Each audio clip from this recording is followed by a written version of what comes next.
Ndanezerewe kandi gusubira guhura namwe ngo tuganire ijambo ry'Imana. Ijambo rero Imana yampaye kubaganiriza uyu munsi ni ijambo rivuga ngo Abasamaliya bima Yesu Indaro. Muntu w'Imana, Umusamaliya wumve ko ari wewe utaramuha indaro, wewe utaramuha ikibanza, ariko ndakwifuriza by'ukuri kumuha ikibanza mu mutima wawe. Kukimuha ni inyungu kuri wewe, si inyungu kuri Yesu, ni inyungu kuri wewe. Kuko umuhaye indaro azoguhingura, azoguhindura, azokugira udasanzwe, uzogira ubwenge utagira, uzogira gutahura utagira, uzogira amahoro utagira, uzogira umugisha utagira.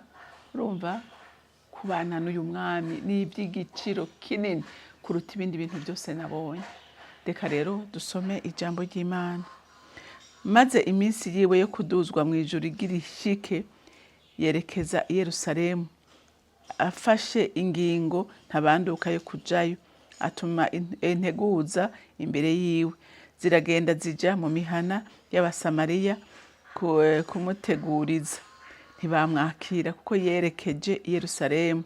Abigishwa biwe Yakobo na Yohana babibonye baramubaza bati, Mwami, ugomba ko tubarira umuriro ngo utibuke uve mu ijuru ubayigize nk'uko Eliya yakoze? Maze arahindukira arabakankamira ati, erega ntimuzi umutima wanyu kusa, kuko Umwana w'umuntu ataje guhonya ubugingo bw'abantu, ariko yaje kubukiza. Nuko baja mu yindi mihana. Amen. Urumva ngo ariko aragenda i Yerusalemu, aravuga ati genda mu Basamaliya, niho bacengera, ari barushe yifuza kuruhuka, ati genda mu ntegurize harya, kandi ngira yashaka no kuhakora igikorwa, ko ntaho yaja ngo reke kuhakora igikorwa. Ati genda mu ntegurize mubabwire ko nifuza kuruhukiraho. Bagiye, kuko murazi ko Abasamaliya n'Abayuda batumvikana, ntibahuza, baranenana, ngo bamwima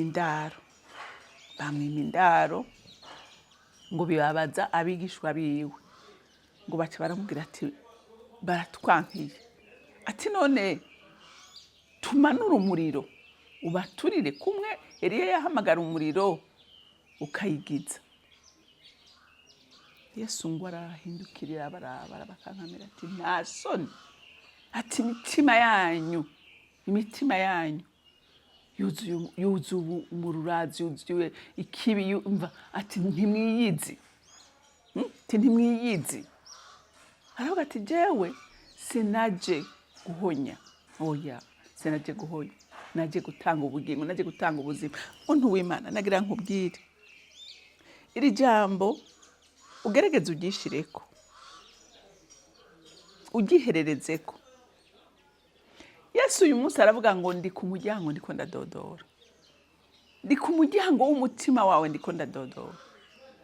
Niwemera kunyugururira ndinjira, kandi ninjira umutima wawe sindagusiga uko waruri, sindagusiga uko waruri. Yesu ntashaka kuza mu mutima w'umuntu ngo amusiga uko, oya.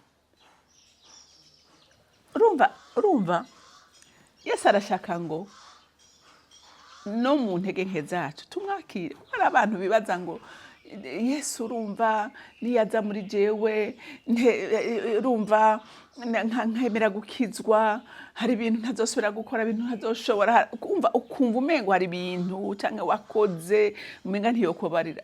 Ukuri kose, ukumeze kose, ukumeze kose, intege nkufise zose, amakosa ufise yose, wowe mubwire ngo ndakwakiriye, ariko ibi biracyangora, biracananiza. Igikorwa niciwe bantu b'Imana. Nicyo gituma umuntu atamwakira mu bugingo bwiwe, niwe ariko arihomvya. Yesu niwe atanga amahoro, Yesu niwe atanga umunezero, Yesu niwe atanga ubwenge, Yesu niwe atanga ihishurirwa.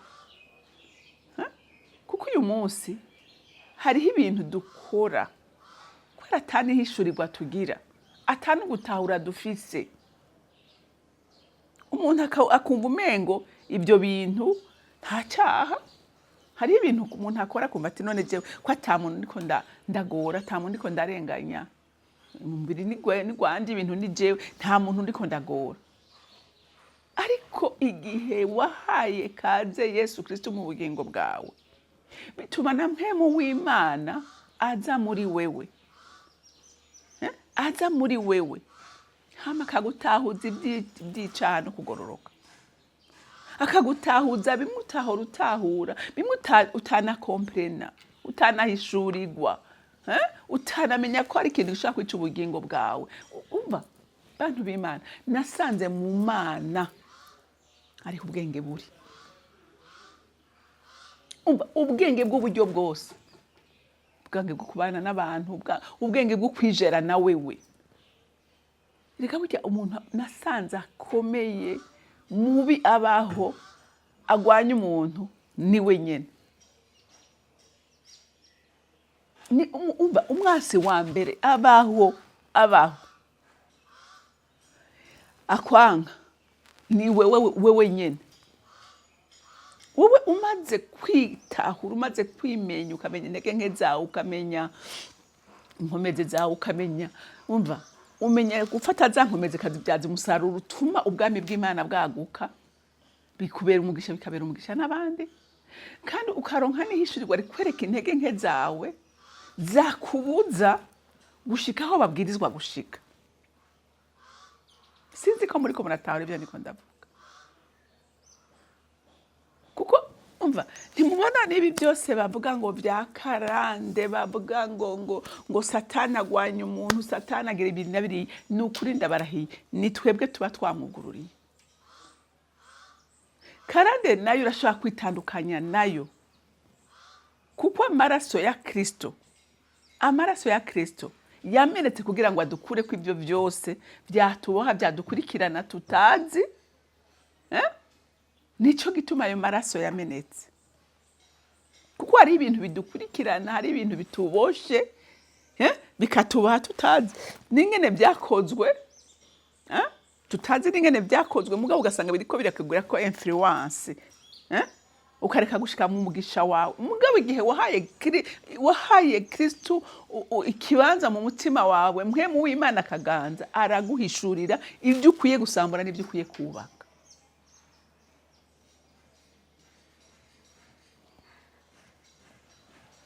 Yesu rero urumva nukuri nta muntu n'umwe ariko aracira urubanza. Niri jambo ntawe ariko riracira urubanza, ariko riko riragukebura, ikubwira ngo hari ibyo udashoboye, ariko hari umwami abishoboye, hari umufasha abiduhishurira.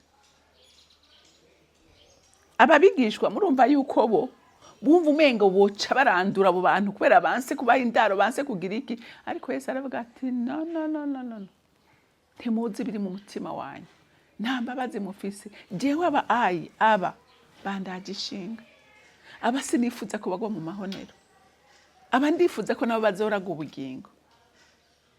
Nico gituma ijambo rivuga ngo uruzabubi rwiwe aguma ariko araruziguriza. Haleluya. N'uyu mwanya ariko araziguriza, ariko arakuziguriza, ariko aragukebura, ariko arakuvomera kugira ngo wumve utahure ko we atazanywe muri ino si no kugucira urubanza, ariko yaje kugira ngo uronke ubugingo budashira.